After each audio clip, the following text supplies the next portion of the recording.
Bom, pessoal, a gente tirou aqui uma meia hora para poder discutir um pouco com vocês, falar um pouquinho de tudo que a gente já acompanha há alguns meses sobre o impacto de AI para investimentos. Vamos falar um pouquinho disso no contexto de cripto e tentar ajudar vocês a se situar um pouco, porque a discussão evolui toda semana e evolui num ritmo que é bem difícil de acompanhar. Então, você quer começar contando um pouquinho de história aí ou você quer que eu fale e você dorme por 5 minutos? Está num momento ingrato aqui que a gente está quase entre a palestra e o almoço, né? Mas a gente não ficou com essa missão dessa vez. Bom, primeiro bom dia a todos, obrigado pela presença.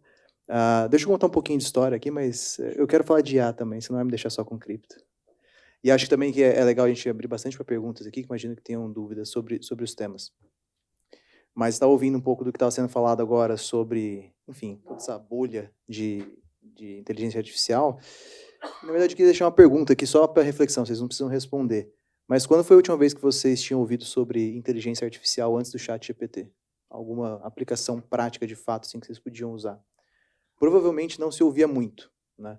Faz anos e anos e anos que eu acompanho o mercado de IA, e eu lembro 2018, eu fui em Nova York no AI Summit, que é um dos maiores eventos de IA do mundo. E lá, assim, a revolução era usar IA para chat.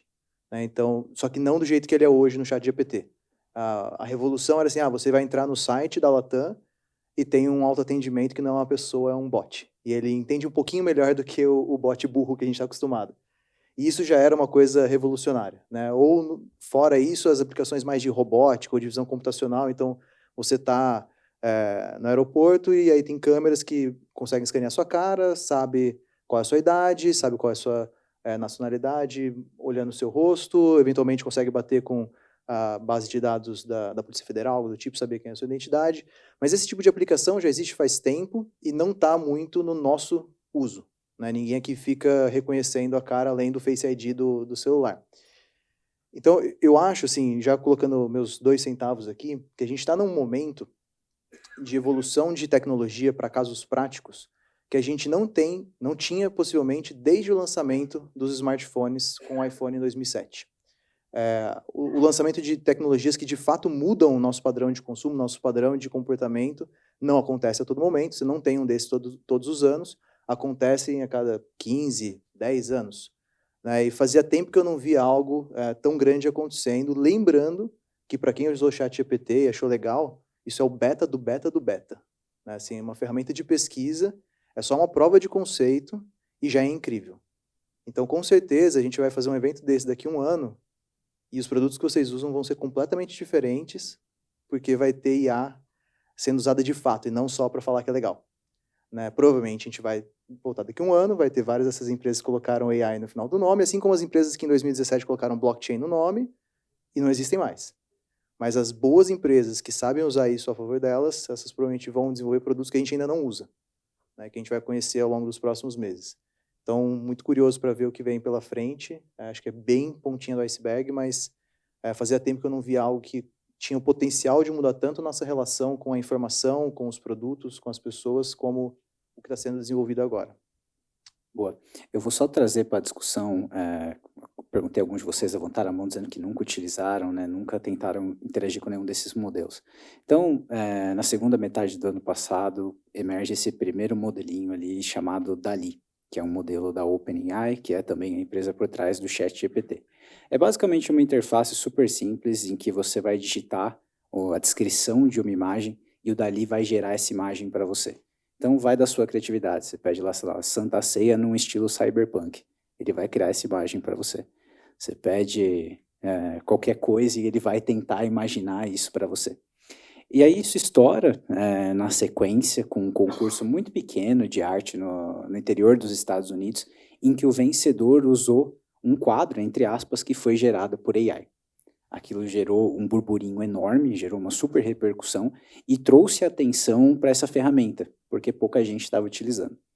Aí começam a surgir clones do DALL-E, começa a surgir um chamado Midjourney, que é uma aplicação que você utiliza direto num fórum no Discord, que também é super simples, funciona exatamente da mesma maneira. E depois uma empresa chamada Stability.ai cria um modelo similar a esse, em que você sequer depende de uma conexão estável, você não depende de um hyperscale, né, uma empresa de infraestrutura em nuvem para rodar o seu modelo. Esse modelo ele roda local na sua máquina. Então, qualquer computadorzinho, seu computador pessoal que você deu ali para o teu filho fazer a lição de casa na escola, aquele computador é capaz de sozinho rodar um modelo de AI e criar imagens para você com uma descrição simples. Então, essa é a velocidade com que as coisas evoluíram. Tudo isso aconteceu no intervalo de apenas 2 meses. E aí, na sequência, acontece a massificação, né, do ChatGPT. O ChatGPT funciona exatamente dessa maneira que eu descrevi para vocês, com a diferença de que a resposta que ele dá para você não é uma interface gráfica, não é uma imagem, mas sim um texto. Então, ele está ali dialogando para você. E um pouco da lógica, como esses modelos generativos funcionam, eles foram treinados numa base de dados super extensa. Então, a própria OpenAI falou que o ChatGPT, a versão 3.0, foi treinada em mais ou menos 10% da web. Então, ele leu a web, basicamente isso. E ele está ali não pensando, não é de fato uma inteligência, né? Ele está formulando frases com coerência, de modo que ele maximiza a probabilidade de que a próxima palavra que ele vai colocar nessa frase faça sentido dentro da estrutura que ele está construindo. É algo matemático. E até é interessante você pensar que a criatividade pode ser um elemento matemático. Então, se você está maximizando a probabilidade da próxima palavra fazer sentido, e se você pegar para ser a próxima palavra dessa frase, a que tinha a menor probabilidade? É assim que o ChatGPT escreve poema. Você vai lá e pede para ele fazer um poema para você sobre um tema X, ele usa exatamente essa heurística, de pensar as palavras de menos probabilidade, e ali você tem algo que é facilmente entendido como criatividade. Sai um poema dadaísta. Sai um poema dadaísta. E como a OpenAI está com muita grana, né, eles receberam um super aporte da Microsoft, estão com parceria da Microsoft para escalar esse produto, eles estão conseguindo interar numa velocidade muito rápida. Então, a primeira versão que a gente interagia de um ChatGPT era um produto offline, então ele foi treinado com dados até 2021. Então, se você fizesse perguntas para ele sobre algo atual, ele não saberia responder, e ele te falava isso, falava, puta, eu só fui treinado com dados até 2021.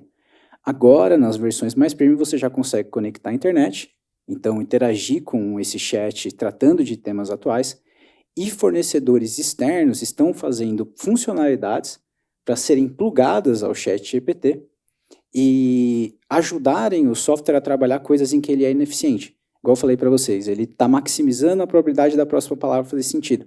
Ele não sabe fazer conta, ele não é um algoritmo matemático. Então, o ChatGPT alucinava muito facilmente quando você pedia para ele fazer uma conta para você.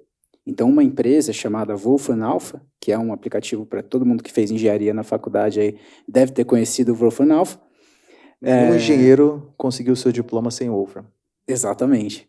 Desenvolveram um plugin para o ChatGPT, então toda vez que você pede para ele fazer uma conta para você, ele não faz. Ele pede para o Wolfram Alpha fazer e devolve para você o resultado. Esse é exatamente o mesmo princípio, quando o Bazan falava do iPhone, da Apple Store. Do tipo, você compra o seu iPhone, alguns aplicativos já vêm padrão, mas você tem essa comunidade global de desenvolvedores trabalhando para tornar o iPhone ainda melhor, com outros tipos de aplicativos que a própria Apple não tem interesse nenhum em desenvolver sozinho. Então, esse é o momento em que a gente está vivendo hoje de AI. Você já tem consolidados alguns nichos, alguns produtos muito grandes. Não quer dizer que não possam surgir novos, provavelmente surgirão, mas você já tem uma comunidade inteira, global, de empresas de tecnologia trabalhando para tornar esses algoritmos ainda melhores. E aí eu vou aproveitar para puxar um pouco para cripto, que eu não falei disso até agora. E eu acho que o grande lance que a gente está vendo desse salto que eu espero que a gente dê em termos de tecnologia é quando você pega, por exemplo, boa parte dos produtos da Google, que a gente já usa há um bom tempo, eles usam IA. Né? Para o Gmail saber se um e-mail que chegou para você é spam ou não, ele usa técnicas bem simples de aprendizado de máquina. Algo que já existe há muito tempo. Se você usar o Google Lens para procurar uma coisa por imagem, isso usa IA. Só que todos esses produtos, muitas vezes, eles são feitos como plataformas fechadas. Então, não necessariamente você vai conseguir desenvolver em cima do produto da Google. Que é diferente do que a gente está vendo agora com essa proliferação de produtos sendo construídos em cima de um modelo que está aberto. Né? Então, você tem um monte de produtos sendo construídos em cima do próprio GPT, né? Da tecnologia de linguagem natural usando IA. E é isso exatamente que a gente vê também no mercado de cripto. Né? Como ele nasceu como uma grande plataforma open source, qualquer pessoa pode pegar o código e desenvolver o que ela quer, você alavanca toda a produção de valor que tem ali em cima, né? O iPhone, como celular, isso aqui não vale muita coisa, isso é um hardware, qualquer um pode fazer. O valor do iPhone são todos os softwares que são construídos em cima dele. É o próprio processamento de imagem que a Apple tem, que deixa a foto do iPhone melhor do que a da Samsung, mesmo que tenha 5 vezes menos megapixels, ou um aplicativo que foi criado por um terceiro desenvolvedor. É isso que cria o valor em cima da plataforma. Por isso que a Apple tem tanto valor no iOS. Então, essas duas coisas elas se conversam, porque quando você joga para a comunidade, para as pessoas construírem as aplicações em cima de algo que já está montado, você tem muito mais cabeças pensando, né? E hoje, dentro de cripto, a gente vê alguns dos melhores desenvolvedores do mundo, de produtores de software, trabalhando em soluções desde pagamento, a finanças descentralizadas, a jogos, a registro, a rastreio da cadeia de suprimentos. Então tem muita coisa legal sendo criada lá. Essas duas coisas elas andam muito em paralelo também. Não preciso nem dizer que eu sou mega bullish em cripto também, né? E aí o último ponto, antes de abrir para vocês, é só comentar como que se expõe, né, a essa tendência quando a gente fala de investimento. E aí a gente já comentou um pouco no painel anterior, né, os dois vetores mais óbvios eram as Big Techs e o segmento de semicondutores. Então, por que esses modelos só surgiram agora, né? Só ganharam essa relevância que eles estão neste momento e não antes? Porque só agora, num passado relativamente recente, de 3, 4 anos, que a gente tem em escala e difundido um poder de processamento suficiente para que você não precise investir centenas de milhões de dólares para treinar um modelo de, sei lá, 90 milhões de parâmetros. Hoje é barato você treinar um modelo como o ChatGPT. Hoje é barato você trabalhar com o desenvolvimento de AI. E você consegue fazer isso utilizando a preços muito competitivos e às vezes quase subsidiados pelas próprias Big Techs. Então é a infraestrutura que hoje é vendida pela Microsoft, através do Microsoft Azure, do Google, através do Google Cloud, e da Amazon, através da AWS. Então esses são 3 dos vetores mais óbvios para você se expor, e isso mais do que foi refletido nos preços. E o segundo, né, e aí você pensar aquela velha heurística, né, de que na corrida do ouro você quer vender a pá, né, e os caras que estão vendendo as pás são as empresas de semicondutores. A NVIDIA e a AMD são os dois mais óbvios de você fazer essa associação, principalmente a NVIDIA, que é basicamente dona desse mercado, assim, 90% mais de participação de mercado das GPUs para inteligência artificial são GPUs da NVIDIA. E num futuro, que ainda não é um presente, a gente vai ter uma camada provavelmente de várias empresas de emerging tech, várias empresas menores de software emergindo, também nesse mesmo loop que a gente viu nos últimos anos, financiadas por venture capital, empresas que dão prejuízos consecutivos, mas têm uma ideia de negócio legal e vão chegar no mercado aí nos próximos anos. Isso ainda não é uma realidade, mas isso é provavelmente um futuro não muito distante. Podemos deixar o pessoal perguntar? Podemos. Boa, já temos uma ali, depois ali. Eu não olhei para cá, mas se tiver a gente responde. Sou o Wagner, pergunta pro Vinícius. Vinícius, você é o cara que eu mais vejo no meu celular, cara. Não sei se é bom ou se é ruim isso. Vai ter um prazer te conhecer pessoalmente. É bom. Mas vamos lá. Vinícius, a minha pergunta é sobre o seguinte. Dizem alguns que o Bitcoin é a verdadeira moeda, a criptomoeda, né? Porque ela garante que o governo não vai conseguir inflacionar, igual o dólar, e o governo não consegue te roubar, né? Ela está segura. E tem um pessoal que fala que o resto é shitcoin, certo? E também fala que a gente percebe que os governos, né, eles estão muito satisfeitos com algumas características do Bitcoin, né? Porque eles realmente ainda está fora do acesso, né? E eles estão tentando, de várias formas, intervir, controlar, lançando as moedas digitais dos governos, né? Que não tem nada a ver com cripto, porque eles controlam, né? O pessoal fala muito mal também da Ethereum, porque a Ethereum é controlada por uma pessoa, quer dizer, né? Pode acontecer uma tragédia tipo aquela corretora FT, né? Que a segunda maior do mundo quebrou, né? Do dia para a noite, né? Então a minha pergunta defende o seu peixe aí, porque você fala muito sobre um monte de moedas, né, de criptomoedas e tal, e vamos investir, vamos ganhar dinheiro, vamos não sei o que lá. Defende o seu peixe aí. Como é que você vê esse ataque dos governos, né, nas criptomoedas, né, tentando controlar, tentando às vezes, controlar, destruir, manipular, né? Como é que vai ficar esse mercado? A gente investe em cripto, dá para ganhar dinheiro até o governo ferrar com tudo, ou não? O que você acha dessa história? Vende seu peixe aí. Primeira coisa, sim, compre cripto, né? Seria estranho se eu não falasse isso. Eu acho assim, obviamente, primeiro o disclaimer aqui, tenha estômago e tope volatilidade. Isso, claro, o ataque ou censura, qualquer nome que você dê para o que os governos ou jurisdições querem em termos de regulação para cripto, ele é ótimo. Nada de bom foi criado no mundo dentro de uma zona de conforto, né? Assim, o Bitcoin, o Ethereum, qualquer outro tipo de ativo só vai dar certo a longo prazo se ele aguentar porrada e se ele sair melhor da porrada, né? Anderson Silva não foi campeão do UFC sem levar umas tapas na cara. Então, todos esses eventos que acontecem, eles colocam à prova a tese. E algumas coisas não vão passar por esse crivo. Aqui vale muito o teste do tempo, né, de aquilo que está aqui há mais tempo, possivelmente é o que vai continuar daqui para frente por mais tempo, né? Então, o Bitcoin ele é sólido nesse sentido comparado com o restante do mercado, porque ele é o ativo mais antigo e ele é o que mais mantém consigo a ideia de descentralização pura. No fundo, o tema de descentralização você pode argumentar de várias formas, e seria uma discussão para dias aqui se a gente tivesse toda a comunidade de cripto discutindo o que é o que não é descentralizado. Não é essa a questão. A questão é, o Bitcoin ele é um ativo digital com escassez programada e ninguém no mundo vai alterar a política monetária dele. Isso é dado. Não vai ter Fed aumentando juros do Bitcoin ou aumentando a impressão do Bitcoin. Isso está claro como vai ser. Abril do ano que vem vai acontecer a próxima redução de emissão, que vai cair de 6,25 para 3 e alguma coisa bitcoins por bloco minerado. Dito isso, o mundo não vai se limitar só a meios de pagamento, ou uma reserva de valor, ou, como o Rodolfo provocou mais cedo, né, talvez um sistema de pagamento global.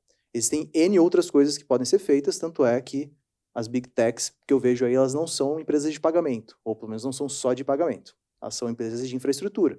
O Richard falou 3 aqui de cloud. Azure, Google Cloud e AWS. 3 grandes produtos de cloud dentro de 3 Big Techs. O que seria o cloud do mercado cripto? O Ethereum. Então, se você quer investir no crescimento de qualquer segmento de tecnologia, você tem que investir em infraestrutura. Você vai comprar a pá na corrida do ouro. O Ethereum é a infraestrutura para o crescimento da nova internet, a Web 3.0. Então, a forma mais simples de você se posicionar para o crescimento eventual desse mercado, e aqui o eventual porque eu tenho a responsabilidade de falar que é eventual, né? É Bitcoin e Ethereum, né? Você está comprando o SWIFT do futuro, sistema de pagamento internacional, está comprando a web do futuro.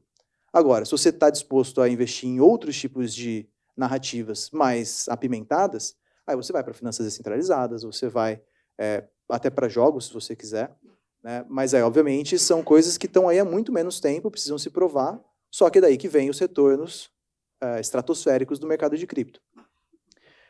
Então, assim, quando a gente fala, mas os Estados Unidos, a SEC vai definir que tudo é valor imobiliário, vai acabar com o mercado de cripto, não vai. A China tentou fazer isso em 2020. O banimento da atividade de mineração na China fez com que a mineração fosse lá para baixo. Matou o Bitcoin? Não. Ele voltou, leva um tempo. Hoje ele está muito mais forte em termos de atividade mineradora do que estava no passado. A menos que houvesse uma estratégia coordenada de todos os países ao mesmo tempo, com a mesma narrativa para bloquear as transações com criptomoedas, ou subir um firewall que impedisse que a gente usasse a internet no mundo, não tem como você parar esse negócio. E aí sempre vai ser baseado em teoria dos jogos. Se você está ficando para trás e eu estou me dando bem, uma hora você vai querer correr atrás de mim. Então, se os Estados Unidos começar a ficar para trás nessa história, e a Rússia está se dando bem com cripto, a China está se dando bem com cripto, eles vão ficar parados ali. Né? E lembrando que, assim, aqui estamos falando dos extremos, né? No fim, tudo existe com regulações propositivas e que vão permitir a inovação de alguma forma. Hoje o que eu vejo nos Estados Unidos, particularmente, estão dando um tiro no pé por fazer as coisas sem muito entendimento, ou talvez apressando um pouco a regulação de cripto. Mas, com certeza, não vai seguir só do jeito que está agora, até porque não é muito consenso entre os próprios estados ali como regular cripto. Boa tarde. Eu tenho duas perguntas. A primeira, DeFi é uma ameaça para bancos? A gente vai ter que perguntar para o BTG, né?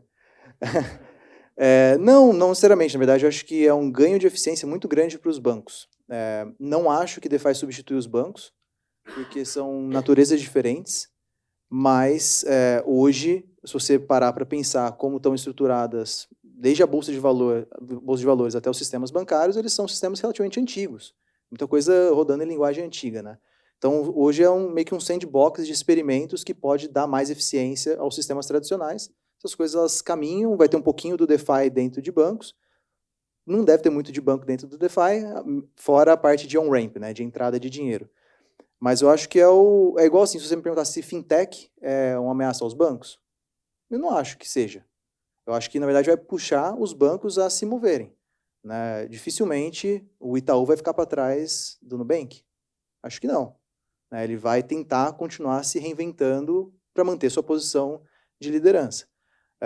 Então, acho que são coisas que podem caminhar com nichos diferentes, com públicos diferentes, mas uma coisa puxa a outra mais antiga a se desenvolver também. Eu pensei nessa pergunta, mas no caso de os contratos inteligentes, o empréstimo de dinheiro, aonde você corta o intermediador, que no caso poderia ser o banco. Então, você continua com essa sua opinião que o banco vai puxar esse sistema para eles, utilizar a blockchain? Provavelmente porque eu acho difícil a gente ver em DeFi alguém dando crédito sem lastro, ou sem colateral. Porque hoje o que você faz com o seu cartão de crédito é tomar uma dívida e você não tem que deixar nenhum colateral ali com o banco, mas ele vai te cobrar depois. Quando você pega um empréstimo em DeFi é diferente. Você está colocando como um calção ali. Os empréstimos em DeFi normalmente são sobrecolateralizados.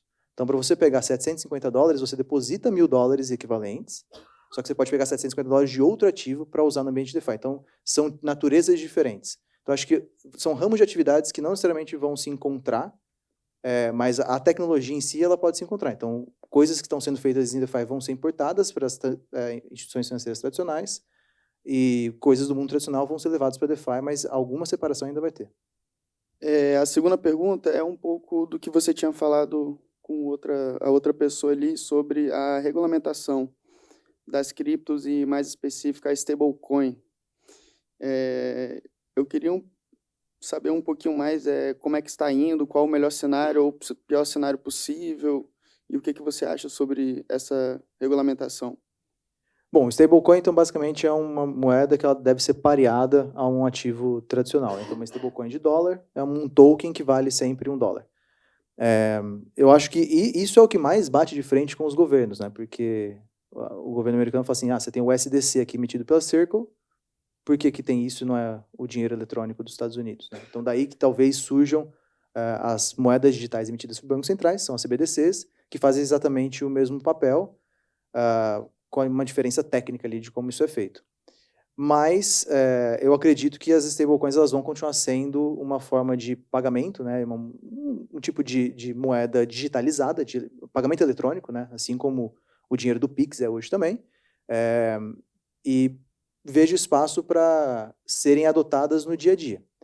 Mas a hora que entra principalmente nessas jurisdições, Estados Unidos, Europa, eu acho que vai ter mais resistência, como vem tendo, a você ter stablecoins como dinheiro circulante da economia, né? Eu acredito que vai ter bastante trabalho ali dos reguladores para manter isso fechado mais no ambiente de cripto, como a forma de transacionar naquele nicho, e não que daqui 2 anos você vai estar lá no Walmart pagando sua compra com SDC. Gostaria que fosse, mas eu acho que tem muito lobby para permitir que isso aconteça. Mas sobre a questão do pior cenário possível, você acha que só se limita dentro do mundo cripto? Você vai utilizar a stable só para o mundo cripto? O pior cenário possível... Não, o pior cenário possível é você impedir que as stablecoins existam, como foi feito com a BUSD da Binance. Porque, por exemplo, o Elon Musk, a Tesla, estava aceitando Bitcoin em compras, correto? Então, você acha que não vai acontecer mais esse tipo de negociação de compra e venda? Não, são coisas diferentes. Uma coisa é uma empresa falar, eu aceito o cripto como pagamento. Outra coisa é o Banco Central falar que aquele ativo é uma moeda legal no país e pode ser aceita por qualquer vendedor. Então, assim, não vejo um incentivo do governo para que as stablecoins sejam a forma eletrônica do dólar. Mas eu vejo liberdade para as empresas tomarem pagamentos em stablecoin, em Bitcoin, em memecoin, do jeito que elas quiserem. Acho que tinha uma ali, né? Vocês que são pesquisadores em tecnologia, AI, empresas e, consequentemente, ações dessas empresas, eu queria saber, pelo feeling, né, que eu acho que ainda está meio cedo, de vocês, quais empresas dentro dessa área de AI irá prosperar, irá sobreviver e prosperar, tendo um valuation assim subavaliado, né? Porque a gente sabe que Nvidia, AMD, tudo bem dentro dessa área mas quais empresas que ainda estão com os preços baixos, subavaliados e que vão sobressair? Bom, premissa básica é que a gente tem que falar de exterior, a gente não vai falar de Brasil.